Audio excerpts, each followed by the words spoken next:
Dewa Perang Ye Shikai. Bab 1896. Butuh biaya yang tidak sedikit bagi kru untuk syuting sirkus, tetapi kuda-kuda tersebut juga telah menerima pelatihan profesional dan tidak akan tiba-tiba ketakutan kecuali ada keadaan khusus, jadi kecelakaan mendadak ini mengejutkan semua orang. Yueling sedang menunggang kuda, berusaha keras mengendalikannya, tetapi kuda itu tampak seperti kehilangan kendali dan langsung berlari ke dalam hutan. Ranting-ranting pohon menggores pakaiannya, merobeknya berkeping-keping. Cepat, naik dan lihat, jangan sampai terjadi apa-apa. Direktur, Suster Yueling tampaknya telah pergi ke hutan. Cepat, menyusul. Kuda yang lepas kendali itu tak dapat dikejar hanya dengan dua kakinya, dan tak lama kemudian, Yueling pun menghilang sepenuhnya. Sisi lain hutan. Kuda yang lepas kendali itu membawa Yueling ke tepi sungai, dan Yueling tiba-tiba melompat langsung dari punggung kuda. Mungkin ini bukan hal yang biasa dalam drama TV, tetapi jika ada orang di sekitar, mereka pasti akan terkejut, karena ini bukan sekadar tergantung di kawat, melainkan benar-benar terbang. Tepat sebelum kuda itu melompat ke sungai, Yueling melompat keluar dan mendarat dengan mantap. Mengenakan gaun kasa putih, ia benar-benar tampak seperti peri dalam drama TV. Jepret, jepret, jepret. Tiba-tiba, tepuk tangan datang dari hutan tak jauh dari sana. Siapa itu? Yueling memarahi dengan dingin. Kungfumu cukup hebat, Nona Yueling. Ye Shikai menepukkan tangannya pelan dan perlahan berjalan keluar dari hutan. Tuan Ye, kenapa Anda? Tanya Yueling. Kalau aku bilang cuma kebetulan lewat, kamu mungkin gak akan percaya, canda Ye Shikai. Sekarang sudah tengah malam, siapa sih yang mau jalan-jalan di hutan tengah malam begini? Kuda itu tiba-tiba ketakutan. Apakah kamu yang melakukannya? Bagaimana aku bisa mengakuinya? Jangan siramkan air kotor padaku. Ye Shikai tidak mengakuinya, dan mengganti topik pembicaraan. Aku tidak menyangka Nona Yueling, yang terlihat begitu rapuh, memiliki kungfu yang begitu hebat. Kau juga seorang kultivator, kan? Saya tidak tahu apa yang ingin Tuan Ye bicarakan dengan saya. Yueling tidak menjawab pertanyaannya, tetapi malah mengalihkan pembicaraan. Klub joki tiba-tiba menjadi tidak terkendali, dan itu memang ulah Ye Shikai. Yueling melihatnya. Tidak ada paparazi di sini, hanya kita berdua. Saya ingin bertanya sesuatu kepada Nona Yueling. Ye Shikai mengeluarkan sebuah foto dan menyerahkannya. Itu adalah foto yang diambil secara diam-diam hari itu. Baru saja, Yueling menggunakan kekuatan batinnya untuk melarikan diri dalam situasi genting, yang semakin memperkuat dugaannya bahwa Yueling adalah salah satu tersangka dalam proyek HST dan seorang kultivator. Adakah kebetulan seperti itu di dunia ini? Aku tak percaya Tuan Ye tega melakukan hal kotor seperti mengambil foto rahasia, kata Yueling dengan nada menghina. Ini bukan fotoku, tapi siapapun yang mengambilnya, itu tidak penting. Kuncinya, apa yang kau lakukan? Tanya Ye Shikai. Ini privasiku, kurasa aku tidak perlu menjawabmu. Nada bicara Yueling dingin, mungkin dia memang tidak siap menjawab. Kau mengendalikan manusia ngengat, kan? Ye Shikai langsung ke intinya. Ini sangat berbahaya. Masalah mutan itu rahasia besar dan tidak boleh diungkapkan kepada orang lain, apalagi tokoh publik seperti Yueling. Begitu berita itu bocor, pasti akan menimbulkan kepanikan. Manusia ngengat yang mana? Aku tidak mengerti. Aku tidak mengerti apa yang kau bicarakan. Yueling langsung menolak. Tentu saja, meskipun dia dalangnya, dia tidak akan pernah mengakuinya di depan Ye Shikai, sama seperti Ye Shikai tidak akan pernah mengakui bahwa dialah yang menakuti kuda itu. Nona Yueling, sampai di sini, apakah Anda masih mencari-cari alasan? Saya tidak mengerti apa yang Anda bicarakan, Tuan Ye. Kalau Anda bersikap kasar lagi, jangan salahkan saya. Baiklah, karena Nona Yueling tidak menyambut saya akan pergi dulu. Tapi kita pasti akan bertemu lagi nanti, kata Ye Shikai ringan. Ia tidak khawatir Yueling akan menyusahkannya. Kru pasti akan membiarkan Yueling tutup mulut tentang apa yang terjadi malam ini. Lagi pula, jika dunia luar tahu bahwa ada kecelakaan saat syuting malam ini, bahkan jika Yueling tidak terluka, hal itu akan dibesar-besarkan oleh sekelompok media, dan seluruh kru akan terpengaruh. Ye Shikai sudah mendapatkan jawabannya, jadi tidak perlu tinggal di sini. Lagi pula, kru akan segera tiba, dan dia tidak ingin ketahuan. Nona Yueling, kita akan bertemu lagi nanti, tapi saya tetap menyarankan Anda untuk datang kepada saya dan mengakui semuanya. Ini alamatnya. Ye Shikai melemparkan sebuah kartu dan Yueling menangkapnya. Selamat tinggal. Ye Shikai bergegas masuk ke hutan dan menghilang tanpa jejak. Tak lama kemudian, para kru menyusul dan melihat Yueling berdiri sendirian di tepi sungai. Suster Yueling, Anda baik-baik saja. Seorang asisten wanita bergegas maju. Jangan khawatir, saya tidak terluka, sutradara, ayo kita lanjutkan syuting. Ekspresi Yueling langsung berubah, dan orang luar tidak tahu apa yang baru saja terjadi padanya. Lupakan saja. Kuda ini tidak bisa digunakan hari ini. Ayo kita beralih ke adegan berikutnya. Semuanya, kembali dan siapkan tempatnya. Ya. Pertemuan mendadak Ye Shikai dengan Yue Ling hari ini bisa dianggap sebagai peringatan. Ia samar-samar merasa bahwa Yue Ling bukanlah dalang di balik layar, melainkan mungkin hanya bidak catur sang dalang, atau garda terdepan sang dalang. Ia seharusnya bisa mendapatkan beberapa informasi darinya. Ketika Ye Shikai kembali ke kediaman anggota Biro Keamanan Nasional, dia mendapati tidak ada seorang pun yang tidur tetapi sedang mengadakan rapat di sini. Ada apa? Kalian masih bangun? Tuan Ye, apa yang Anda lakukan ketika Anda keluar tadi? Tanya Jingxi. Tentu saja aku ingin meminta pertemuan dengan Yue Ling. Bagaimana situasinya? Tanya Shen Wu cepat. Dia tidak mengakuinya, tapi aku sudah menduganya. Ye Shikai melambaikan tangannya. Apa? Mungkinkah kau sudah memberitahu orang lain tentang mutan itu? Bukannya aku sudah bilang ke siapa-siapa. Paling-paling, aku cuma iseng-iseng saja. Lagi pula, waktu itu cuma aku dan dia, jadi nggak perlu khawatir ada orang ketiga yang mendengar. Yang terpenting, aku yakin banget dia pasti ada hubungannya dengan proyek HST. Apa gunanya? Masih belum ada bukti. Kita takkan pernah bisa membangunkan seseorang yang berpura-pura tidur.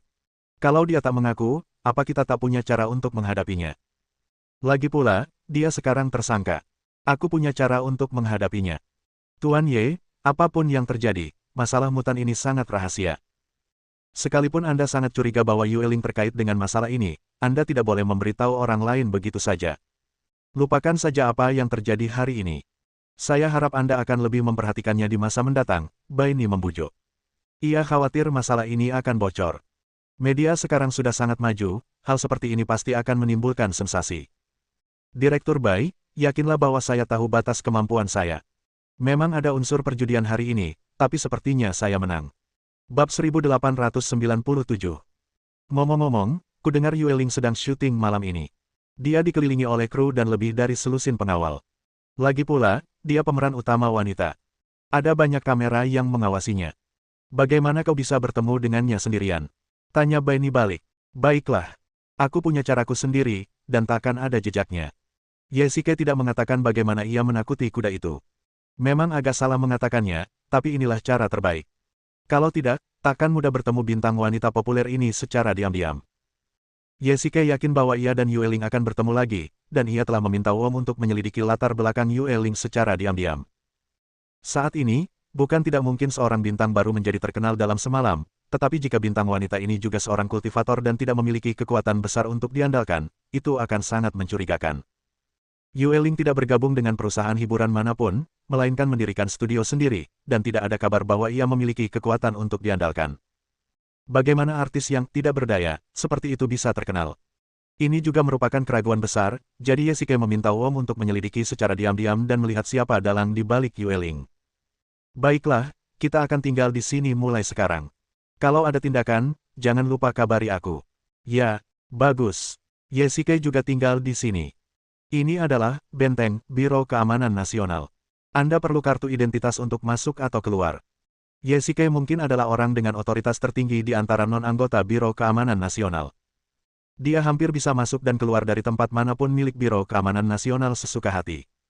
Hari berikutnya, kami telah menyelidiki informasi tentang Yue Ling. Dia bukan orang Tionghoa, dan dia juga tidak berimigrasi ke sana.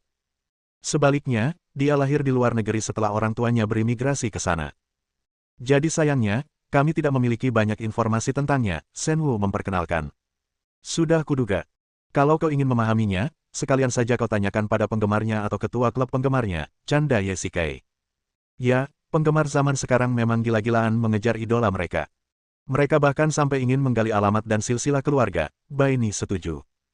Yue Ling adalah figur publik, jadi penyelidikan terhadapnya tidak boleh terlalu luas. Begitu pula, Anda tetap harus lebih berhati-hati. Tuan Ye juga mengatakan bahwa dia sekarang orang yang mencurigakan, jadi Anda harus memperhatikan keselamatan Anda. Insiden Tianjing. Saya tidak ingin itu terjadi lagi. Ya, Biro Bai. 2 jam kemudian, di pintu masuk area villa. Tuan, siapa Anda? Tanya penjaga keamanan villa. Saya mencari Nona Yue Ling, masuklah dan laporkan. Baiklah, bolehkah saya bertanya siapa Anda, Tuan?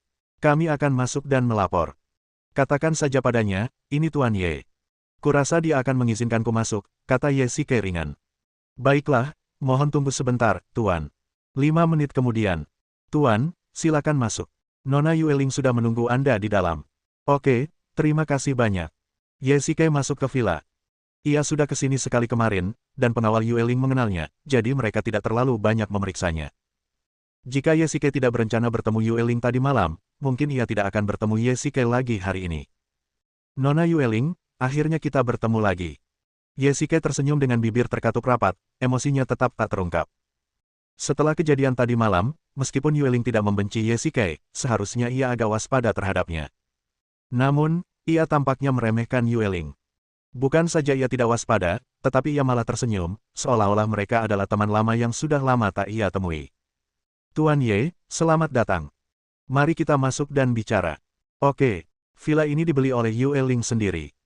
Meskipun villa-villa di sini berada di pinggiran kota, harganya cukup mahal dan bisa disebut daerah kaya. Tentu saja, banyak selebritas juga telah membeli properti di sini. Meskipun Yueling sekarang menjadi bintang populer, ia belum lama berkecimpung di industri ini. Tidak berlebihan jika dikatakan bahwa ia adalah pendatang baru. Sungguh mengejutkan bahwa ia bisa membeli villa di sini. Aku tidak menyangka Nona Yueling juga punya properti di sini, kata Ye Xikei tiba-tiba. Meskipun saya belum lama berkecimpung di industri ini, untungnya keluarga saya cukup kaya. Villa ini juga dibeli dengan sponsor dari orang tua saya. Yueling sepertinya sudah menebak pertanyaan apa yang akan diajukan Ye Xikei, dan jawabannya sangat jelas. Jadi begitu. Tuan Ye, Anda datang menemui saya lagi hari ini. Saya ingin tahu ada apa. Nona Yueling pelupa sekali. Apa kau lupa apa yang terjadi di hutan tadi malam? Ye Xikei tersenyum licik. Benarkah? Akhir-akhir ini aku sibuk menghafal dialogku dan benar-benar lupa. Yueling pun merahasiakannya dan mulai bermain Tai Chi dengan Ye Xikei. Baiklah, karena Nona Yueling tidak ingat, saya akan mengingatkan Anda lagi. Nona Yueling seharusnya masih memiliki sedikit kesan tentang insiden manusia ngengat. Kejadiannya baru seminggu yang lalu, di lantai 27 Hotel Yanjing Suksi, kamar 2703. Maaf, Tuan Ye. Akhir-akhir ini saya sangat sibuk, bepergian ke seluruh negeri dan luar negeri, dan saya benar-benar lupa banyak hal. Kalau Anda benar-benar ingin tahu, sekalian saja tanya orang lain, misalnya pengawal atau atasan saya. Kalau begitu, bolehkah saya bertanya kepada Nona Yueling, siapa orang ini? Ye Xikei mengeluarkan foto itu. Dari foto itu, terlihat jelas bahwa di sebelah Yueling, ada seorang pria yang sedang menatap manusia ngengat di langit. Awalnya, pria ini diabaikan oleh semua orang, tetapi Ye Xikei merasa bahwa pria ini mungkin kuncinya. Pria ini muncul di kamar Nona Yueling, dan tampaknya sangat dekat dengannya. Kurasa dia pasti orang yang sangat penting. Kau seharusnya mengenalnya. Tanya Ye Xikei balik. Tuan Ye, foto ini pasti diambil oleh paparazzi lain. Apakah Anda mencoba menggunakan foto ini untuk memeras saya? Yueling dengan cerdik mengalihkan pembicaraan. Jangan khawatir, aku tidak seburuk itu. Aku hanya penasaran siapa pria ini. Pria ini salah satu pengawal pribadi saya. Setiap kali bepergian, saya selalu dikelilingi oleh penggemar dan media, bahkan saat menginap di hotel. Saya selalu membutuhkan pengawal untuk melindungi keselamatan saya. Apakah ada masalah jika saya membiarkan pengawal saya masuk ke kamar? Kalau begitu, bolehkah aku bertemu orang ini? Kurasa wanita itu tidak akan keberatan. Karena dia pengawal pribadi, dia harus selalu bersamamu. Kurasa dia seharusnya ada di dekat sini. Ye Xikei menyarankan. Dia tidak akan mempercayai kata-kata Yueling. Pria di foto itu tidak terlihat seperti pengawal. Pakaiannya saja sudah terbuka. Yueling mungkin belum memikirkan bagaimana harus menanggapi, jadi dia berbohong saja. Saya khawatir itu tidak akan berhasil. Saya sudah memecatnya. Bab 1898. Sayang sekali, kata Ye Xikei ringan. Yueling jelas tidak ingin Ye Xikei tahu identitas pria ini. Seperti kata pepatah, semakin kau mencoba menyembunyikan sesuatu, semakin kentara jadinya. Tuan Ye, saya khawatir Anda bukan pengusaha biasa. Yueling balik bertanya. Ini lebih seperti bertanya, sudah tahu jawabannya. Keduanya tahu bahwa identitas satu sama lain bukanlah orang biasa. Bagaimana mungkin seorang aktor bisa menjadi seorang kultivator, dan bagaimana mungkin seorang pengusaha bisa membicarakan sesuatu yang berkaitan dengan kasus ini? Yueling tidak akan pernah mengatakan yang sebenarnya dengan mudah. Ye Xikei tahu itu dengan jelas. Hampir mustahil untuk membuatnya mengatakan yang sebenarnya tentang proyek HST, kecuali dia bisa menangkapnya basah. Tapi itu sulit. Yueling memilih untuk menggunakan karirnya sebagai selebritas untuk menutupi, yang berarti dia sama sekali tidak takut diselidiki. Terlebih lagi, Biro Keamanan Nasional telah merebut beberapa benteng di kota Hong Kong dan Amerika Selatan beberapa waktu lalu, jadi Yueling pasti akan jauh lebih berhati-hati. sebenarnya aku punya banyak identitas. Kalau Nona Yueling mau tahu, aku bisa ceritakan semuanya nanti. Ye Shike tersenyum licik, tapi aku juga berharap Nona Yueling bisa jujur padaku. Tentu saja, Tuan Ye, kalau ada urusan, silakan datang kapan saja. Tapi hari sudah malam. Kalau tidak ada urusan lagi, Tuan Ye boleh pamit. Yueling masih sopan.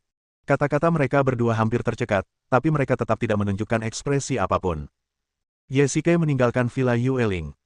Ia tidak mendapatkan apapun dari pertemuannya beberapa kali ini, tetapi ia sama sekali tidak berkecil hati. Hal ini sudah diduga. Ia tidak berharap Yueling akan patuh, tetapi pertanyaan-pertanyaan tidak langsung ini juga membuatnya lebih mengerti. Meskipun Yueling terkait dengan proyek HST, ia jelas bukan dalang di balik layar. Kota Jiangnan, Pangkalan Biro Keamanan Nasional. Dari percakapan hari ini dengan Yueling, aku mendapati dia tampak sangat takut pada pria ini, atau bisa dibilang dia merasa bersalah. Saat aku menyebut pria ini, sorot matanya menunjukkan rasa bersalah dan penolakan. Kita bisa menyelidiki dari aspek ini, saran Ye Shike. Kami sudah menyelidikinya, tapi hasilnya agak rumit. Apa artinya?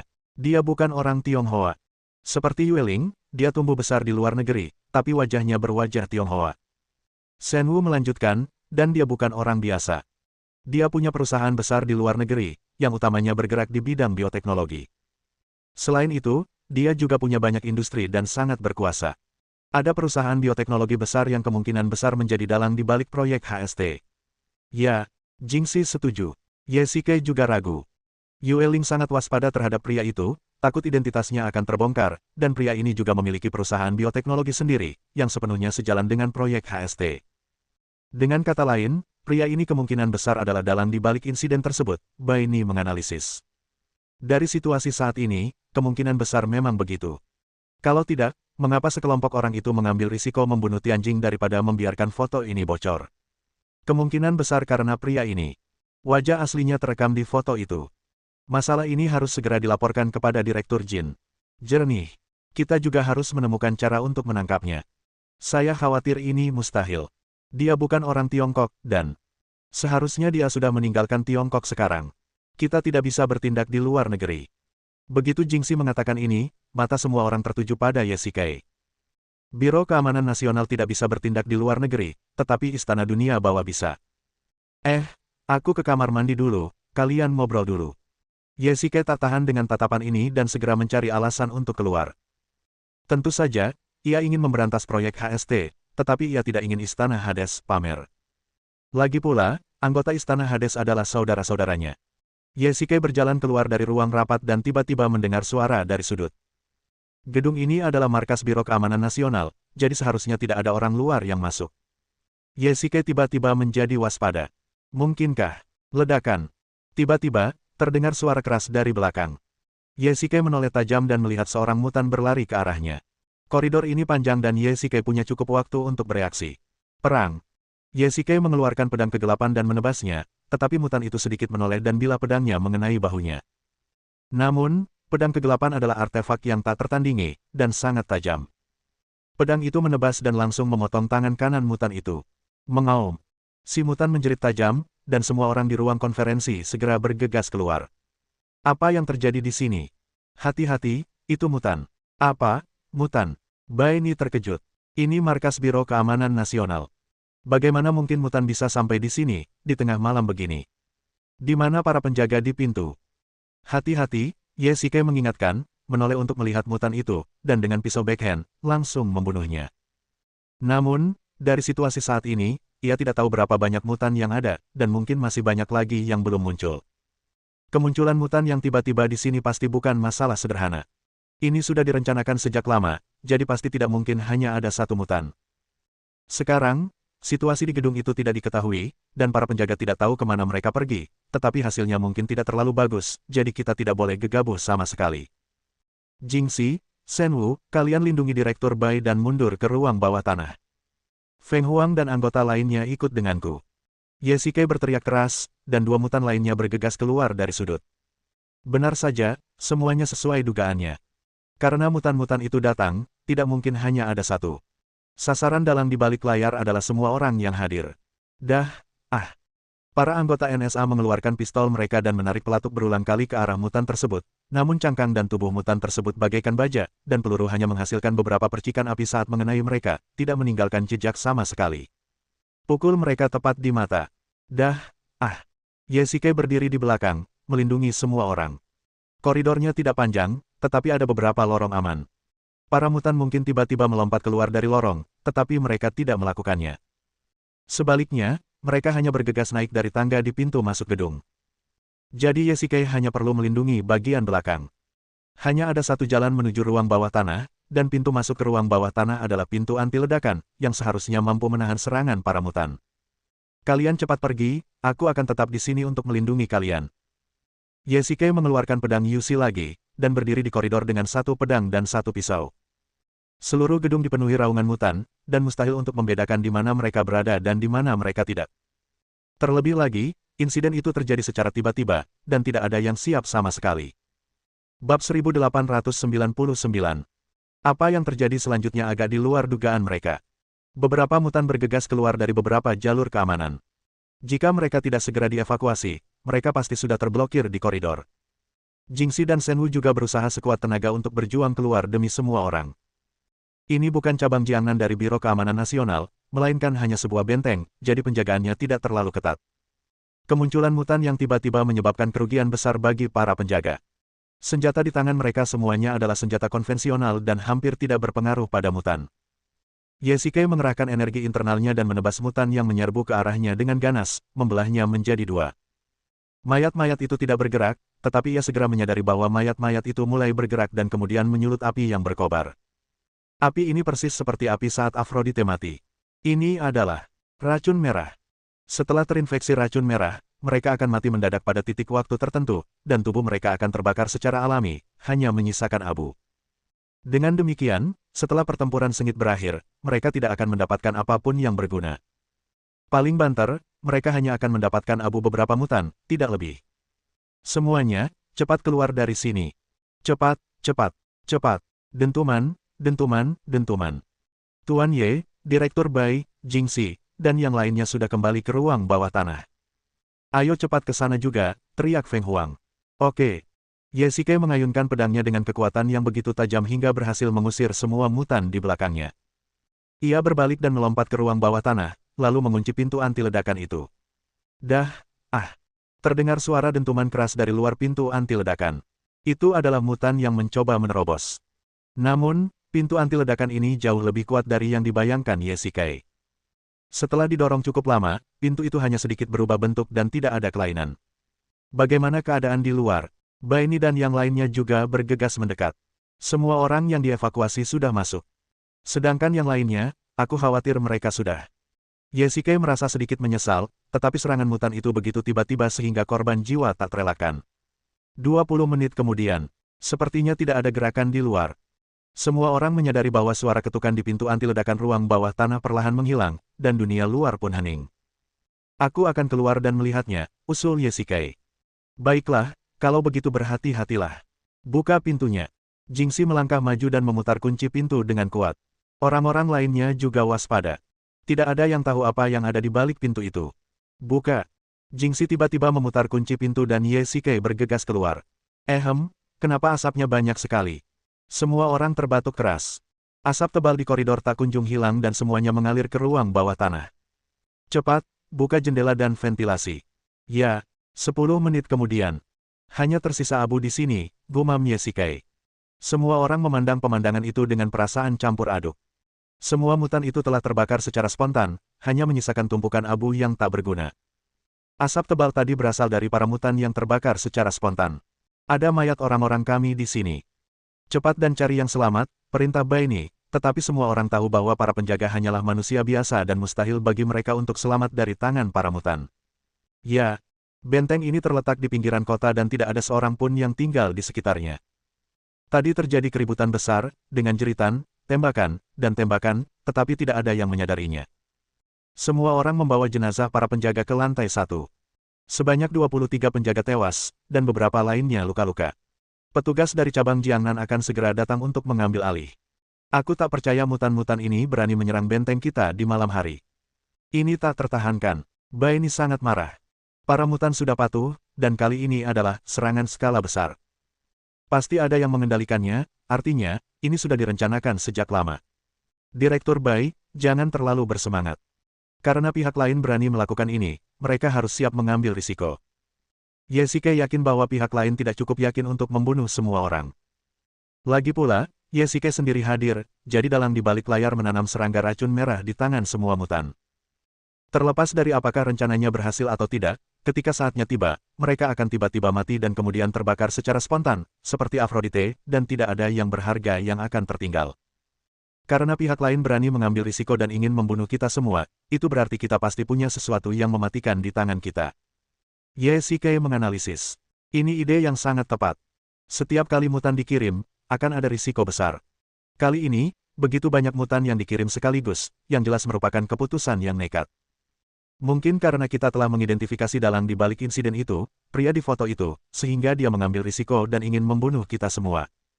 Mungkin saja, tapi kalaupun dia berhasil, itu percuma. Kami sudah melaporkan semua kejadiannya kepada Direktur Jin. Dia bebas mengatur apa yang terjadi selanjutnya. Kabar juga datang dari pangkalan film dan televisi bahwa Yue Ling telah pergi. Alasannya mudah ditemukan. Lagi pula, ada kecelakaan saat syuting sirkus malam itu, jadi dia bersikeras untuk tidak syuting adegan ini. Karena putus asa, seluruh kru terpaksa pergi dan pergi ke lokasi syuting berikutnya untuk syuting adegan berikutnya. Lagi pula, Yue Ling adalah pemeran utama wanita, dan sutradara tidak berani menyinggung perasaannya. Yesike tidak terkejut. Serangan mutan di markas Biro Keamanan Nasional pasti ada hubungannya dengan Yue Ling. Bahkan alasan mengapa mutan-mutan itu bisa bersembunyi di Jiangnan mungkin ada hubungannya dengan Yue Ling. Yue Ling meninggalkan Jiangnan, dan Yesike, Jingxi, dan yang lainnya tidak perlu tinggal di Jiangnan, jadi mereka kembali ke Yanjing.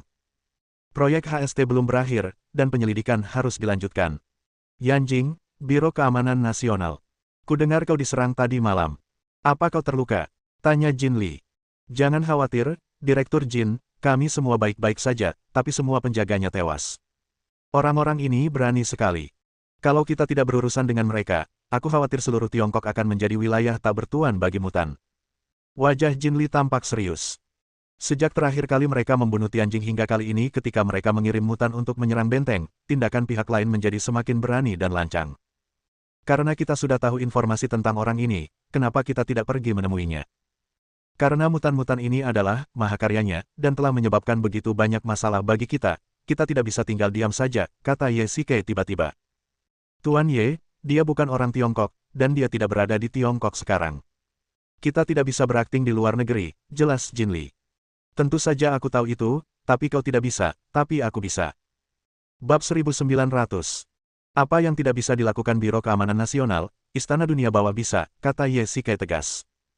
Bukannya Biro Keamanan Nasional tidak kuat, tetapi memang terbatas. Mustahil baginya untuk bertindak di luar negeri. Kalaupun bisa, personel, peralatan, dan dampak tindakannya akan sangat berkurang di lingkungan asing. Banyak hal yang membatasinya dan sulit untuk melakukan apapun. Ini pertama kalinya Yesike menyebut Istana Dunia Bawah di Biro Keamanan Nasional, dan ia melakukannya tanpa menyembunyikan apapun. Sebelumnya, Biro Keamanan Nasional bersedia bekerja sama dengan Istana Dunia Bawah sepenuhnya karena hubungan Yesike, dan secara harfiah, Biro Keamanan Nasional tidak pernah mengatakan bahwa mereka bekerja sama dengan Istana Dunia Bawah, melainkan bekerja sama dengan Yesike sendiri. Sekarang, karena Yesike secara langsung menyebut Istana Dunia Bawah, hal itu juga menandakan kerja sama resmi antara Biro Keamanan Nasional dan Istana Dunia Bawah. Tuan Ye, saya menerima kebaikan Anda, tetapi masalah ini bukan hanya urusan Anda, ini juga urusan kami. Kelompok orang itu bahkan berani menyerang markas Biro Keamanan Nasional. Jelas mereka menyatakan perang terhadap kami. Kami tidak bisa begitu saja menahan amarah. Direktur Jin tidak menolak kebaikan Yesike, tetapi ia tidak akan membiarkan Yesike bekerja keras. Direktur Jin, tentu saja saya mengerti maksud Anda, tetapi situasi saat ini sangat rumit. Jika Biro Keamanan Nasional ikut campur dalam urusan luar negeri sesuka hati, pasti akan ada dampaknya. Biar kami yang mengurusnya. Yesike melanjutkan, tapi Jingxi dan yang lainnya bisa bekerja sama dengan kami, jadi mereka juga bisa berkontribusi. Baiklah, mari kita bahas dengan hati-hati. Serangan baru saja berakhir dan pihak lain tidak akan berani bertindak gegabah. Kita bisa memanfaatkan kesempatan ini untuk menghabisi mereka sekaligus, saran Yesike. Baiklah, mari kita ke ruang konferensi dan bicara perlahan. Semua orang berbincang cukup lama dan mendapatkan banyak informasi. Nama pria itu George. Meskipun berwajah Tionghoa, ia benar-benar orang asing. Namun, hal itu tidak aneh. Ada banyak orang seperti itu di luar negeri. Ia memiliki perusahaan besar di Amerika Utara, dan juga memiliki organisasi yang didedikasikan untuk penelitian bioteknologi. Selain itu, dengan keunggulan perusahaan tersebut, ia juga bisa mendapatkan mesin dan informasi tercanggih. Bioteknologi memang menghambur-hamburkan uang, tetapi ia tidak keberatan. Sekalipun proyek HST benar-benar dari tangan George, dibandingkan dengan manfaatnya, investasi yang dilakukan hanyalah setetes air di lautan. Pendapat Yesike adalah semakin banyak, semakin baik, dan memberantasnya sesegera mungkin. Jika tidak, jika Anda menunggu hingga proyek HST matang, akan terlambat. Sebenarnya, aku juga berpendapat sama. Namun, kita belum tahu banyak tentang George. Bukankah lebih baik kita pergi ke sana dengan gegabah? Lagi pula, aku ingat ada serangga beracun, serangga merah beracun, dan serangga pemakan jantung. Jika kita tidak hati-hati dan terkena racunnya, kita akan menderita kerugian besar. Jin Li sedikit malu. Tianjing sudah mati, dan dia tidak ingin kehilangan lagi, terutama kerugian yang sepenuhnya bisa dihindari. Untuk menghindari kerugian, kita harus memiliki kecerdasan yang cukup, mengenal diri sendiri dan musuh, serta memenangkan setiap pertempuran. Namun, waktu tidak memungkinkan. Jika mereka tidak bertindak, target serangan mutan berikutnya bukan hanya benteng cabang Jiangnan, tetapi juga markas besar di Anjing. Tidak ada waktu yang terbuang. Setelah rencana dibuat, rencana itu harus dijalankan. Saya setuju dengan Tuan Ye kali ini, Direktur Jin. Serangan mereka telah berubah dari rahasia menjadi terang-terangan. Jika terus seperti ini, situasinya akan sangat buruk. Kita hanya bisa berhasil jika kita melancarkan serangan mendadak sekarang. Baiklah, kalau begitu, mari kita lakukan pekerjaan dengan baik. Direktur Jin mengangguk sebagai jawaban. Hotel. Wuyan, bagaimana perasaanmu tentang hidupmu akhir-akhir ini? Tanya Yesike ringan. Wuyan sedang duduk di sofa. Ia sudah lama berada di Yanjing, tetapi tidak ada kegiatan. Wuyan bukanlah sosok yang kecil. Identitasnya sebagai pemimpin sekte Gu saja sudah cukup untuk menyamai sekte-sekte teratas di Tiongkok. Jika Wuyan tidak sengaja menyembunyikan fakta bahwa ia datang ke Yanjing, aku khawatir para kepala 4 keluarga besar akan datang berkunjung secara langsung. Lumayan. Ada makanan dan minuman di sini. Kalau aku bukan ketuanya, aku pasti akan tinggal di sini dan menikmatinya. Wuyan tampak agak malas, bahkan agak ceroboh. Lagi pula, ia baru berusia 19 tahun. Ia telah tinggal di surga Guzong begitu lama, dan tiba-tiba tinggal di kota yang ramai begitu lama, mentalnya pasti akan sedikit terpengaruh. Kalau kamu mau main ke Yanjing lagi nanti, kamu bisa kapan saja. Asal kamu datang, aku pasti akan menyuruh seseorang menghiburmu dengan baik. Lupakan saja, masih banyak hal yang harus kuurus di sekte ini. Sebulan atau 2 bulan pun tidak masalah, tapi aku tidak bisa lama-lama di sini. Wuyan melambaikan tangannya dan mengganti topik pembicaraan. Kau memang sibuk sekali. Biasanya kau sulit ditemukan. Tapi kau tiba-tiba datang menemuiku hari ini. Pasti ada yang tidak beres. Aku akan pergi ke luar negeri besok, kata Yesike ringan. Apa katamu? Saya punya firasat bahwa pria bernama George adalah dalang di balik proyek HST, dan perjalanan ini untuk menyelesaikan semua urusan. Apakah kamu sudah memutuskan? Tanya Wuyan balik. Ya, kali ini, aku ingin mengakhiri segalanya. Yesike mengangguk. Ia telah mengalami terlalu banyak hal dalam 2 tahun terakhir, dan saudara-saudaranya di Istana Dunia Bawah juga telah mengalami banyak hal. Saat ini, satu-satunya hal yang ada di hadapannya adalah proyek HST. Hanya ketika masalah itu terselesaikan, ia tidak akan khawatir lagi. Baiklah kalau begitu, aku akan pergi bersamamu, kata Wuyan langsung. Tidak bisa berkata apa-apa, ini tidak pantas. Masih perlu sopan sama aku. Karena mereka punya racun merah dan serangga pemakan jantung, mungkin ada serangga yang lebih jahat dan mematikan. Kalau ketemu mereka, kamu juga bakal mati. Dengan aku di sisimu, bukankah kamu lebih aman? Lagi pula, kau datang kepadaku hari ini untuk meminta bantuanku, kan? Kalau begitu, kenapa berpura-pura munafik? Wuyan selalu belak-belakan dan tidak pernah menyembunyikan apapun, yang membuat Yesike sulit untuk merespons setiap saat. Ia bahkan tampak sedikit munafik. Ia jelas ingin pihak lain membantu, tetapi ia masih berpura-pura menolak. Tidak bisa berkata apa-apa, terima kasih. Sebenarnya, kau tampaknya tidak yakin kali ini, kata Wuyan tiba-tiba. Bagaimana apanya? Saat menghadapi lawan yang tidak dikenal, cara terbaik untuk menghadapinya adalah dengan menghadapinya, menunggu kesempatan untuk menemukan kelemahan lawan, lalu melancarkan serangan mematikan, alih-alih menyerang dengan gegabah. Kalau kau terburu-buru, kau pasti tidak punya pilihan. Lagi pula, lawanmu sangat kuat, dan kau bukan orang yang suka berpetualang, kata Wuyan. Kalau aku tidak salah, kalian tidak punya banyak waktu untuk saling mengenal. Kamu benar sekali. Aku ingin mengerti, tapi tidak ada waktu. Bersambung.